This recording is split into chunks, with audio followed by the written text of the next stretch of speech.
لیکن ہم نے کبھی یہ نہیں پوچھا کہ جس ٹیکسی میں وہ آیا ہے اور جس رکشے میں آیا ہے وہ اس کی بیوی، اس کو کتنے پیسے دیے ہیں. 500-600 دے کر 2 بجے رات میں نکل کے آنا آسان نہیں ہے. بچوں کو گھر میں تالے میں بند کر دینا. تو کوشش یہ ہوتی ہے کہ آپ فیسلٹی نزدیک لے جائیں. اسی لیے سکھر کا سینٹر کھولا ہم لوگوں نے کہ سکھر سے کا آنے کا کرایہ جو تھا وہ ایک آدمی کا 3000 ایک طرف کا ہو جاتا ہے.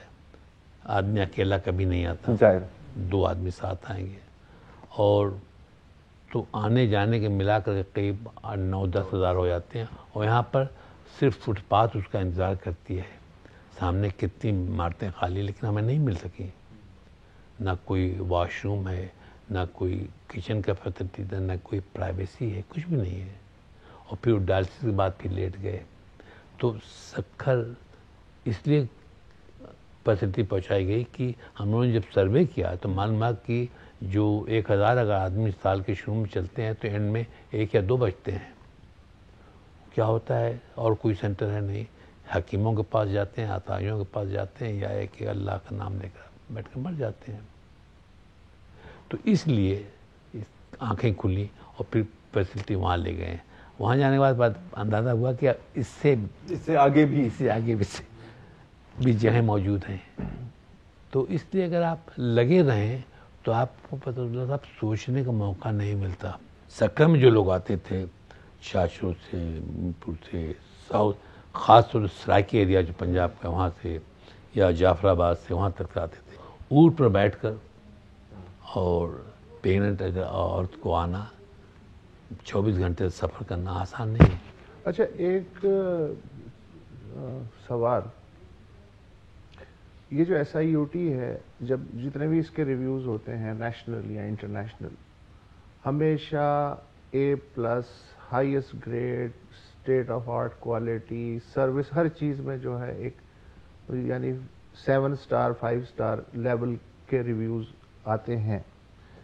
آج تک میں نے کوئی ایڈورس ریویو نہیں سنا. اس لحاظ سے ظاہر ہے کہ ایک نیشنل پرائڈ کا یہ سمبل بھی بنتا ہے. اگر یہ نیشنل پرائڈ کا سمبل ہے تو یہ جو قطاریں ہیں لمبی لمبی، یہ جو نیچے میں نے دیکھا فرسٹ فلور پہ کہ انتہائی جو reached of the earth, that's right, ان سے بھرا ہوا. اچھا، انہیں کرسیوں میں بیٹھا لگ گیا ہے. ہاں، تو ایسے مثالی انسٹیٹیوشنز میں اشرافیہ آ کے پرائڈ لینا کیوں پسند نہیں کرتی؟ اب آپ نے جواب بھی اس کا خود ہی دے دیا. اشرافیہ ہیں تو کیسے ان میں آ کر بیٹھیں گے؟ ہمیں پھر تو نمبر کم ہو جائیں گے نا. وہ پھر لیکن علاج تو عالمی سطح کا ہو رہا ہے نا. علاج تو ہی ہو رہا ہے، علاج تو. لیکن ان کو سب سے بڑی تکلیف یہ ہوتی ہے کہ مثلا جو نیچے آپ نے دیکھا ہے، گراؤنڈ فلور کے اوپر دیکھا ہے، وہ لوگ وہ ہیں جو بیٹھے ہوئے اپنی ڈائلسس کا انتظار کر رہے ہیں. جیسے ہی ایک شفٹ ختم ہوگی ان کو بلاتے جائیں گے، دوسرے لگائے جائیں گے. اس میں مجھے بھی اختیار نہیں ہے کہ میں آپ کو ہٹا کر آپ کو دے دوں، سوائے 2 کنڈیشن. اگر کوئی بہت سیریس مریض آ گیا اور کوئی بھی جگہ نہیں ہے تو وہ، یا کوئی بچہ آ گیا، ورنہ کوئی نہیں ہے. یہ ایکسیپشن، تو یہ ایکسیپشن جو ہے، تو اس میں لوگ اس میں اشرافیہ فٹ نہیں ہو رہی. نہیں، اب دیکھیں اشرافیہ جن کے پاس اشرافیہ کی ڈیفینیشن جو ہے وہ مثلا میں سمجھتا تھا کہ میرے جو پروفیسر ہیں وہ اشرافیہ کی ٹاپ لسٹ پر آئیں گے. میرے پرنسپل، میرے میتھ کے ٹیچر، میرے بایولوجی کے ٹیچر، میرے اسکول کے ٹیچر سب سے اونچی اس پر آئیں گے. لیکن معلوم ہوا جب آنکھ کھولی کہ وہ بیچارے کہیں بھی نہیں ہیں. اشرافیہ جو ہے وہ ہے کہ جن لوگوں کے پاس قائد اعظم کے فوٹو بہت زیادہ موجود ہیں، وہ اب اشرافیہ میں چلے گئے ہیں. تو میرا خیال ہے آپ کو بھی اپنا تخیل بدلنا ہوگا اشرافیہ کے بارے میں. اب ہمیں ایک چھوٹی سی بریک لینی ہوگی، بریک کے بعد گفتگو جاری رہے گی.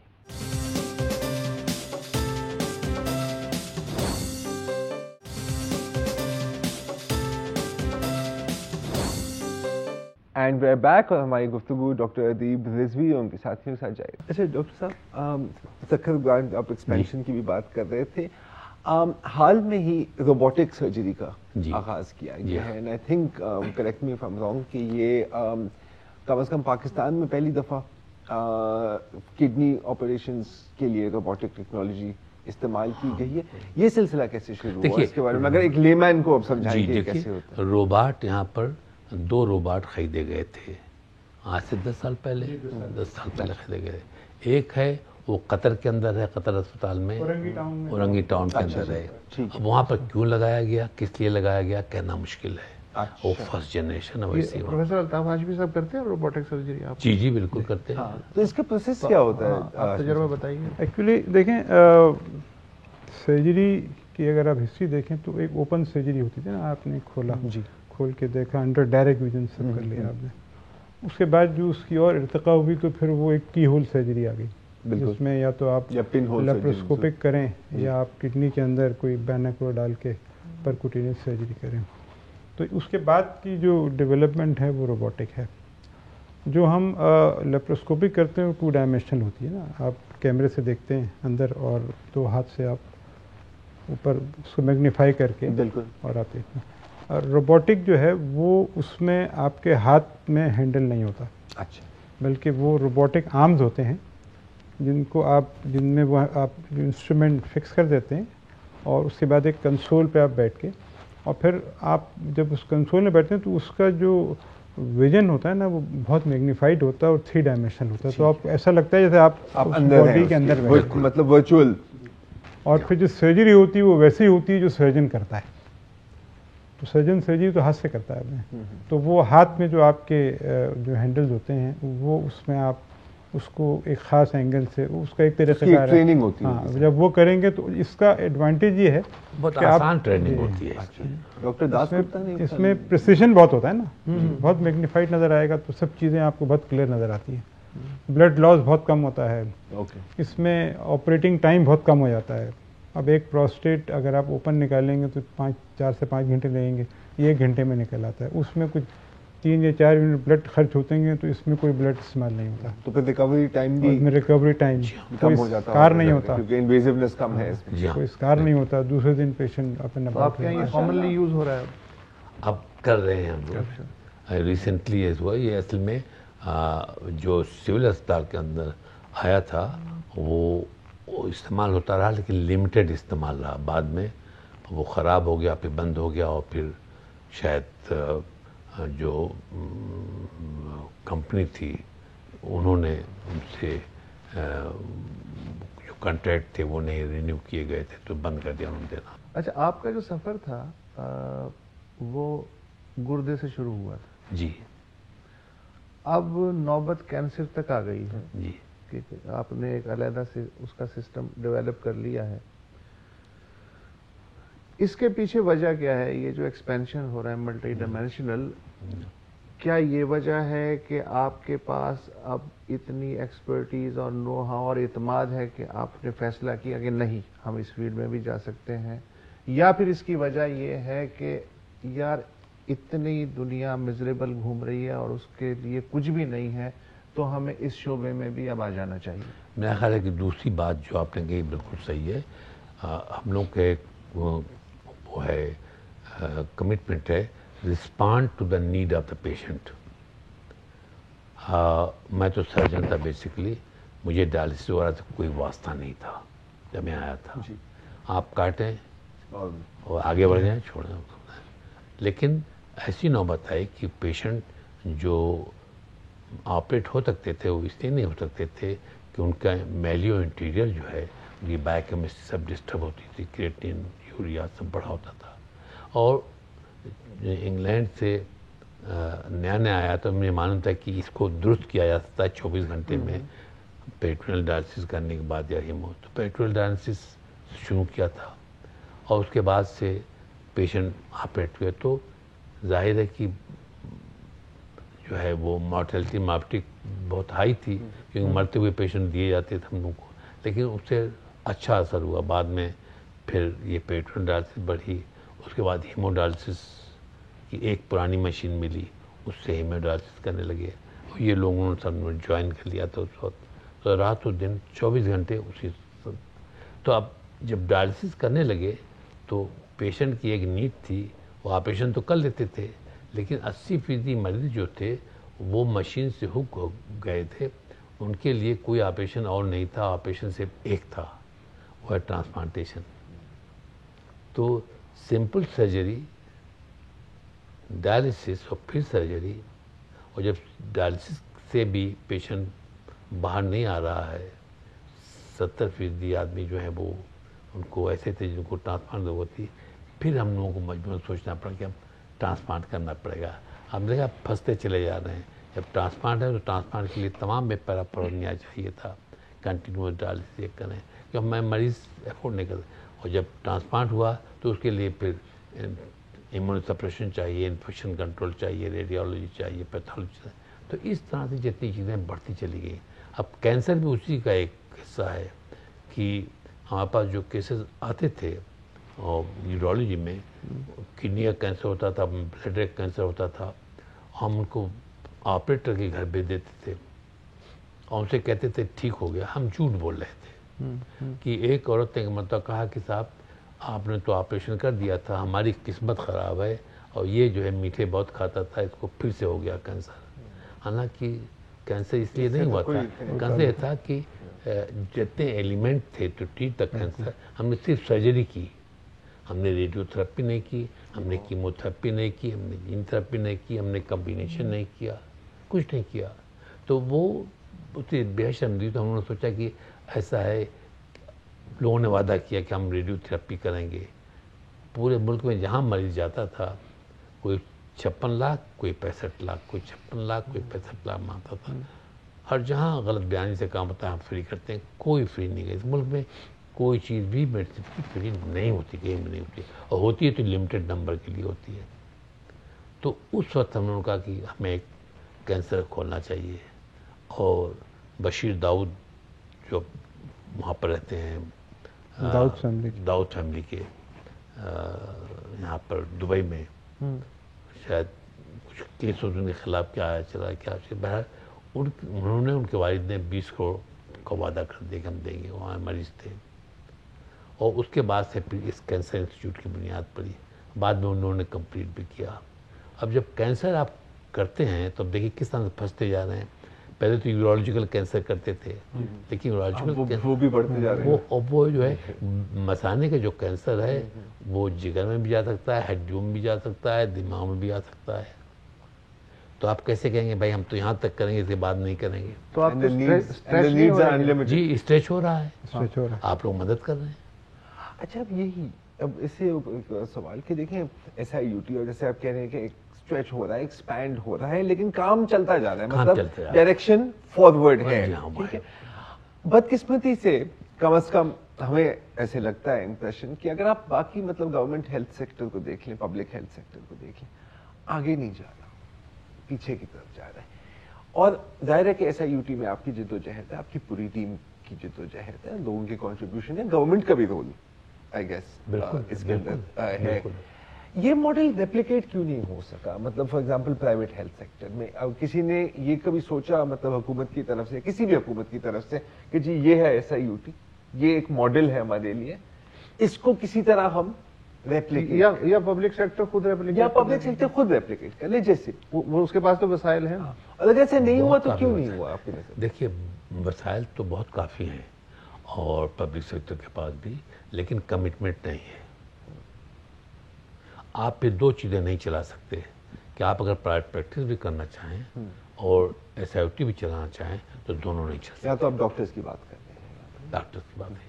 اب آپ پبلک کا جہاں تک رہا، ایک ٹرینڈ ایسا چل گیا ہے کہ اسپتال جو ہے وہ ایک قسم کی بزنس یا انڈسٹری بن گئی ہے. تو ہم اپنی جو وہ تو فیسلٹیز ہیں نہیں، جو فیسلٹیز ہیں ان کو ہم میکسیمم یوز نہیں کرتے، اور انویسٹ ہم نہیں کر رہے ہیں وہ اسپتالوں کے اندر، اور اسپتالوں کے اندر جو مین پاور ہیں. ایک ٹیکنیشین چھوڑ کر چلا جاتا ہے، کیوں جاتا ہے؟ وہ اس لیے جاتا ہے کہ اسے پھر دوسری تیسری نوکری کرنی ہے اپنے بچوں کا پیٹ پالنے کے لیے. تو کیوں نہ حکومت خود ان کو اتنی تنخواہ دے تاکہ ان کا اپنا، اور ڈاکٹر کو بھی اس طرح سے دیں وہ، تاکہ 24 گھنٹے چلتے رہے. تو ہم خود اپنی ویسٹ جو ہماری فیسلٹی ان کو ویسٹ کر رہے ہیں. ایک وقفہ لے لیتے ہیں اور اس کے بعد یہ گفتگو اللہ کرے ختم نہ ہو.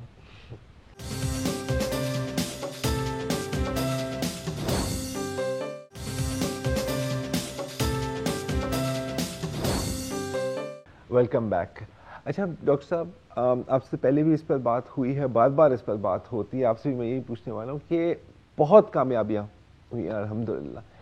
ایک فیلڈ ہے جس میں انفارچونیٹلی, بدقسمتی سے اتنے ہم نے کامیابی نہیں دیکھی, اور وہ ہے organ donation, deceased organ donation.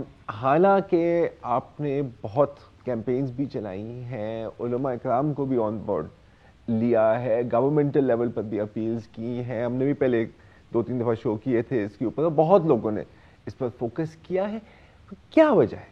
یا اس کو میں ایک اور تھوڑا سا اور نیچے لیول پہ آ کے ضرار کی بات کو یوں کروں گا کہ آپ جس سے بھی ملیں اور آپ اس سے کوئی بھی کام کہیں, سر جان حاضر ہے, لیکن جب آرگن ڈونیشن کا معاملہ آتا ہے جس میں کہ جسٹیفائیڈ بھی کر چکے ہیں علماء کہ یہ سارے جو آرگنز ہیں آپ کے یہ دوسرے کی جان بچانے کے لیے جائز ہیں, وہاں جان حاضر نہیں. جان کیا, نہ گردہ حاضر ہے, نہ پھیپڑا حاضر ہے, نہ دل حاضر ہے, نہ آنکھ.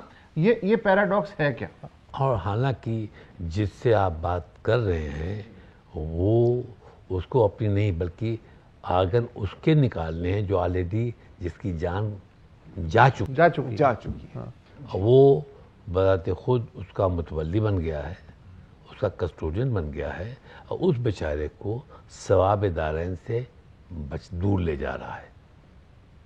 اور اس کی وجہ جو اب تک جو سمجھ آئی ہے وہ سب سے بڑی چیز ہے سوسائٹل اپیتھی. سوسائٹی جو ہے بے حس ہے, بے حس ہے. صاف کہتا ہوں, مجھے گالیاں پڑیں گی لیکن بے حس ہے سوسائٹی. سب سے پہلا جو الزام میں لگاؤں گا اپنے پروفیشن کے اوپر, ڈاکٹرز کے اوپر. ہم نہایت بے حس ہیں. ہمارے جتنے بڑے اسپتال ہوں گے اتنا زیادہ وہاں پر جو ہے زبان بندی رہے گی کہ خبردار ڈیزیز ڈونر کی بات مت کرنا. کیوں؟ سمپل وجہ ہے کہ پیشنٹ جو سیریس ہوتا ہے وینٹیلیٹر پہ ہوتا ہے. وینٹیلیٹر پہ اگر اس کی برین ڈیتھ ہو گئی, اس کے بعد بھی اگر 4-6-10 گھنٹے چل جاتا ہے وہ وینٹیلیٹر پر, تو میٹر چل رہا ہے نا. کیجئے کیوں کر کسی گمشتہ جنت کی تلاش, جبکہ مٹی کے کھلونوں سے بہل جاتے ہیں لوگ. اب میں پروفیسر ہوں, میرا ایک کام تھوڑی کہ میں جاؤں جا کر کے کنٹروورسی میں پڑھوں کہ برین ڈیتھ ہے نہیں ہے. ایزی لائف جو میں نے عرض کیا تھا کہ مطلب ایزی وے آؤٹ. اصل میں اس میں ایک جو بہت بڑا ایشو ہے نا وہ یہ ہے کہ جو ٹریٹنگ فزیشین ہوتا ہے نا اس کا سب سے زیادہ ریپو مریض کے پیشنٹ اس کے اٹینڈنٹ کو زیادہ کانفیڈنس ہوتا ہے اس میں. ہم ایز ٹرانسپلانٹ سرجن جا کے نہیں کہہ سکتے. اگر ہم کہیں گے نا تو وہ ہمارا اپنا انٹرسٹ ہوگا, تو ہمیشہ اس میں شک ہوگا کہ صاحب یہ اپنے انٹرسٹ کے لیے کہہ رہے ہیں.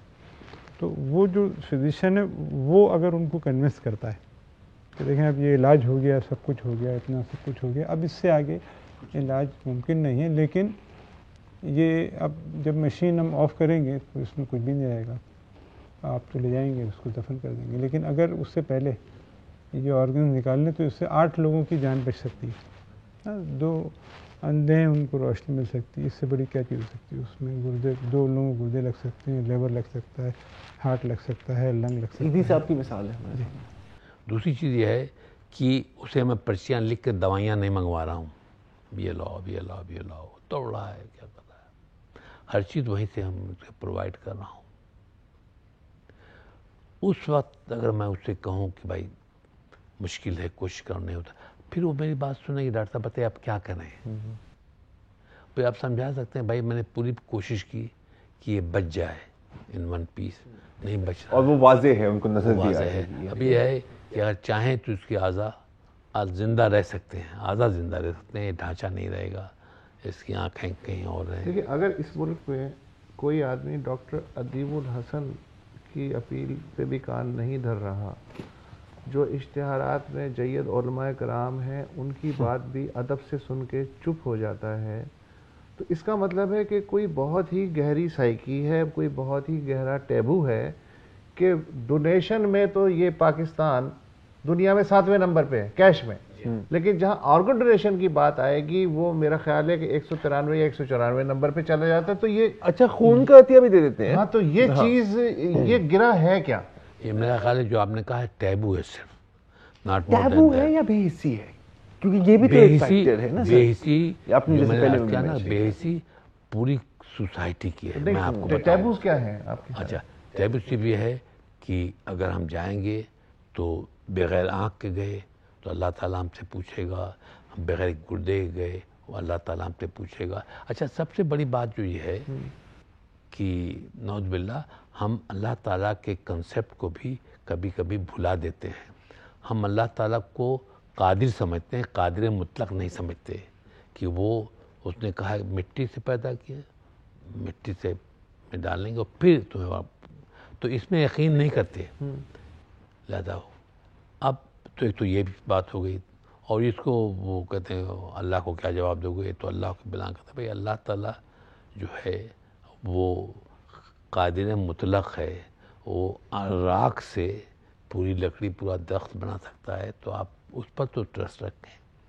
ایک تو یہ چیز ہوتی ہے کہ وہ پبلک کا جو ہے وہ. دوسری چیز جو آتی ہے کہ لوگ بھاگتے ہیں اسے دینے سے، وہ یہ ہو جاتا ہے کہ ان کو کوئی سمجھانے کے لیے تیار نہیں ہوتا. پبلک کو ایجوکیٹ کرنے کا سب سے بڑا جو طریقہ ہے وہ میڈیا ہے، چاہے الیکٹرانک میڈیا ہو یا پرنٹ میڈیا ہو. دوسری ہے کہ کلرجی. تو کلرجی تک ہم لوگ پہنچے، لیکن اس سے ابھی تک ہم ممبر سے بلوا نہیں سکے. علماء کرام سے، علماء کرام پہ جتنا آپ چاہتے ہیں ممبر سے نہیں بلوا سکے. اس میں شیعہ سننے کی کوئی قید نہیں ہے؟ کوئی قید نہیں ہے صاحب. مثلا ایران کے اندر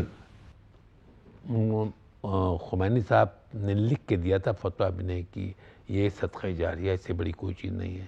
آج ایران میں صرف ایک شیراز کے اندر 450 لیور ہر سال ہوتا ہے. اچھا، اور ہمارے یہاں جو پیسہ دے کر کے ایک 17-18 ہم لوگوں نے کیے ہیں، اور بقیہ وہاں بھی ہو رہا ہے 1 کروڑ دینے کے بعد. اور لیونگ کا ہوتا ہے، جو زندہ ہے اس کا ایک ٹکڑا نکال لیا گا، اس میں مرتے بھی ہیں بچتے بھی ہیں، سب ہوتا ہے دونوں چیز. اور سنیوں کے لیے جامعہ الازہر کا فتویٰ ہے؟ بالکل فتویٰ موجود ہے سنیوں کا. سنیوں کے لیے آپ یہ دیکھ لیجئے کہ آپ کسی فقہ کریں، سعودی عربیہ میں 25 سال سے ہو رہا ہے، عراق میں ہو رہا ہے، ایران میں ہو رہا ہے، پورے یو اے ای میں ہو رہا ہے، پورے یو اے کے اندر ہو رہا ہے. بلکہ آپ اگر دیکھیں سمائی جو کہتے ہیں اس کے اندر ایسٹرن کنٹریز جو ہیں، وہاں پر ملیشیا میں تمام ہو رہا ہے. تو سب ہو رہا ہے. خیال ہے کہ جو مطلب انہیں جتنے ریکوائرڈ چاہیے ہوتے ہیں آرگنز وہ وہیں کے شہریوں سے مل جاتے ہیں. وہیں کے شہریوں سے مل جاتے ہیں. انفیکٹ میں correct me if I am wrong doctor صاحب کہ جو کارنیاز ہیں جو پاکستان میں آتے ہیں وہ سری لنکا سے آتے ہیں، زیادہ سے آتے ہیں. تو مطلب کہ یہ نہیں کہ صرف آپ اپنی ضرورت پوری کر رہے ہیں، آپ ایکسپورٹ کر رہے ہیں. یہ ہے کہ یہ اس ملک کی حالت ہے جہاں آپ گردہ خرید سکتے ہیں آرام سے اور گردہ آرام سے بیچ سکتے ہیں. دنیا کے کسی اور ملک میں اتنی سہولت نہیں ہے، لیکن اسی ملک میں سب سے زیادہ مشکل اس کی ہے کہ آپ ویسے آرمز یہ دونوں چیزیں لنکڈ ہیں نا، کیونکہ آخرکار اگر ایک ڈیمانڈ ہے اور سپلائی نہیں مل رہی تو پھر ایک بلیک مارکیٹ ایمرج کرتی ہے. یہ کتنی بڑی پرابلم ہے. اس کا سب سے بڑا جو ایفیکٹ ہوگا ہمارے ٹرانسپلانٹ کے مستقبل پہ ہو رہا ہے. مثلا ہم صرف گردے تک اور چند لیور تک، ہارٹ ٹرانسپلانٹ ہمارا نہیں ہو رہا ہے، جگر کا ٹرانسپلانٹ لنگس کا ہمارا نہیں ہو رہا ہے، پینکریاس کا ٹرانسپلانٹ ہمارا نہیں ہو رہا ہے، آنتوں کا ٹرانسپلانٹ ہمارا نہیں ہو رہا ہے. ہر آرگن کا ٹرانسپلانٹ ہو رہا ہے، اور آپ کے پاس کرنے والے موجود ہیں، ایکسپیٹریٹس ہیں جو دوسرے ملکوں میں بیٹھے ہوئے کر رہے ہیں. اگر آج یہ فیسلٹی ہو جائے کہ لوگ اپنے آرگن ڈونیٹ کریں گے تو ایکسپیٹریٹ بھی آپ کے یہاں آئیں گے اور آپ کا ہارٹ ٹرانسپلانٹ سب شروع ہو جاتا ہے. تو اگر گورنمنٹ اپنی رسپانسبلٹی قبول کرے اور پبلک کو ایجوکیٹ کرے تو دیکھیے ایک تو ممبروں سے ہو سکتا ہے، میڈیا سے ہو سکتا ہے. مطلب ارکان پارلیمان اگر ڈونیشن فارمز پہ دستخط کرنے سے ابتدا کر دیں تو پھر تو کام آگے بڑھ سکتا ہے نا، وہاں سے مثال بن سکتی ہے. دیکھیے بن سکتی ہے کہ زرداری صاحب نے خود اپنا جب لا پاس یا دستخط کیا تھا تو اس یہاں کھڑے کہا تھا انہوں نے انٹرنیشنل گیدرنگ کے سامنے، اور سائن کیا ان کا رکھا ہوا کہ میں میرے مرنے کے بعد میرے اعضا لیے جا سکتے ہیں. اور ابھی بھی جب ملاقات ہو تو کہتے ہیں کہ بھائی میں نے کہا تھا جب بھی ہو لے لیں. لیکن اور ارکان پارلیمنٹ اگر صرف یہی پریشرائز کر دیں کہ یہ پبلسٹی جو ہے یہ ایجوکیشن ٹو دا پبلک اور موٹیویشن کی اس کی جو سلائڈس ہیں وہ فری چلیں اور کمپلسری ہر میٹ اپ کر دی جائیں تو اس سے بہت بڑا فرق پڑے یہ گا. کوئی مشکل بات نہیں ہے. نہیں, یہ بڑی بے حسی ہے سر, بے حسی ہے. اور جیسے جمعے کا خطبہ ہوتا ہے نا جی ہر ہفتے ہوتا ہے اور بہت لوگ انہماک سے سنتے ہیں اسے, تو اگر اس خطبے میں بھی یہ ذکر کر دیا جائے تو اگر ہر ہفتے نہیں علماء کمرے کے اندر آپ کی بات سے متفق ہیں, بالکل کمرے کے باہر نہ آئیں باہر گے تو پبلک میں نہیں کہنا. اگر پبلک ایجوکیشن پروگرام چلتا رہے ریڈیو پر, ٹی وی پر, خاص طور سے تمام اس کے اوپر, تو ہمارے علماء حضرات بھی ایجوکیٹ ہو جائیں گے. خاص طور سے وہ کہتے ہیں کہ اچھا یہ تو ہے میں اپنے محلے کی جو مسجد ہے اس کے مولوی صاحب سے پوچھ لوں. محلے کے مولوی صاحب جو ہیں ان کی نالج میرا خیال ہے کہ اور بھی تھوڑا واجب جو ہے ہوگی, تو وہ ہو سکتا ہے کہ وہ اس کو سیٹسفائی نہ کر سکیں. میرے خیال میں سر جو بنگلہ دیش میں پاپولیشن کنٹرول ہوا ہے وہ اس میں جمعے خطبے کا بہت بڑا رول ہے. اور یہاں بریک ہماری مجبوری ہے اس لیے کہ اشتہارات سے ہماری تنخواہ بھی چلنی ہوتی ہے. تھوڑی دیر بعد آتے ہیں.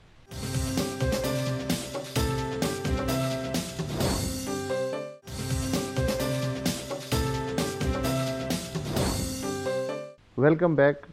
گفتگو کا سلسلہ وہیں سے جوڑتے ہیں. اچھا اب ایک اور سبجیکٹ جو ہے غالباً لاسٹ سبجیکٹ ہوگا وہ پاکستان جیسے ملک میں اچھا کام جو کرتا ہے یا کوئی اچھا ادارہ بنتا ہے اس کے ساتھ ساتھ ایک دھڑکا بھی لگا رہتا ہے کہ کل کلا اگر بانی نہیں ہے تو یہ ادارے کا پتہ نہیں کیا ہوگا. کیا ہمیں یہاں فکر مند ہونا چاہیے؟ قطعی نہیں. اس لیے کہ میں یہاں بیٹھا ہوں, ٹرانسپلانٹ بھی ہو رہا ہے, روبوٹک بھی ہو رہا ہے, اور وہاں سرجری بھی ہو رہی ہے, ایڈمنسٹریشن بھی چل رہا ہے. یہاں میں نے یہ بتایا کہ اس کی وجہ یہ ہے کہ ہم انٹیگریٹڈ رہتے ہیں. میرا کوئی آفس نہیں ہے, کسی ایک کوئی آفس نہیں ہے.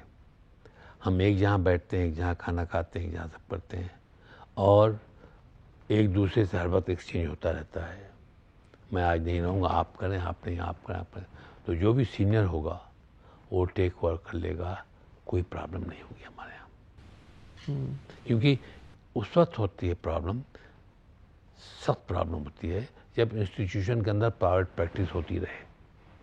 جہاں پرائیویٹ پریکٹس ہے ہی نہیں ہے, کنسیپٹ ہی نہیں ہے پرائیویٹ پریکٹس کا, تو پرسنل گین کوئی نہیں ہے. عدیل صاحب ایک ذاتی سوال ہے, جی عید پہ گھر جاتے ہیں آپ؟ نہیں, عید تو یہاں عید اور بقرعید دونوں ہے. اس کی وجہ ہے جب میں اسٹوڈنٹ تھا تو بقرعید کا دن عید کا دن تھا, اور چونکہ میں جو ہے باہر سے آیا تھا, انڈیا سے آیا تھا, اور یہاں پہ میرا کوئی تھا نہیں, تو میڈیکل کالج میں بھی میں ہاسٹل میں رہتا تھا. تو ہاسٹل سے نکل کے میں جا کے وارڈ میں نے کہا اپنا کیس دیکھوں بیٹھ کر. تو میں دیر تک کیس میں لکھتا رہا, لیکن میں نے دیکھا میں بڑا کھانا ہوتا تھا. اس زمانے میں بریانی اور میٹھا چاول دیا جاتا تھا. میں نے کہا میرا ایک مریض جو ہے, میں 2 گھنٹے ہو گئے ہیں وہ رکھا ہوا ہے لیکن انہوں نے کروٹ نہیں لی ہے. میں جب جا کر دیکھا اس کو تو وہ رائے گڑھ مارکیٹ میں تھا, مر چکا تھا. ٹھیک ہے, اور نرس اور ڈاکٹر دونوں تھے لیکن دوسری طرف بیٹھے تھے. میں جا کہا کہ یہ ہو گیا ہے, میرا خیال ہے مر گیا. تو نرس آئی, اس نے کہا ہاں وہ تو مک گیا. ڈاکٹر جی جلدی آؤ. تو میں نے کہا کہ صحیح تو 2 گھنٹے سے ایسے ہی رہا ہے. انہوں نے کہا تمہیں کس نے ملا, گیٹ آؤٹ. کہنا بھگا دیا گیا.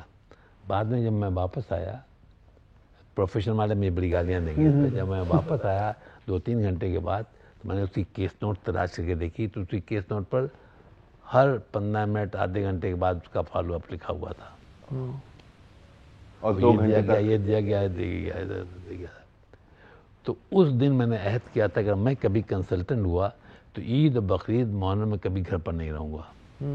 تو میں اس کو پورا کرتا ہوں. یعنی الٹیمیٹ سفرر پیشنٹ نہیں ہوگا, گھر والے ہی ہوں گے.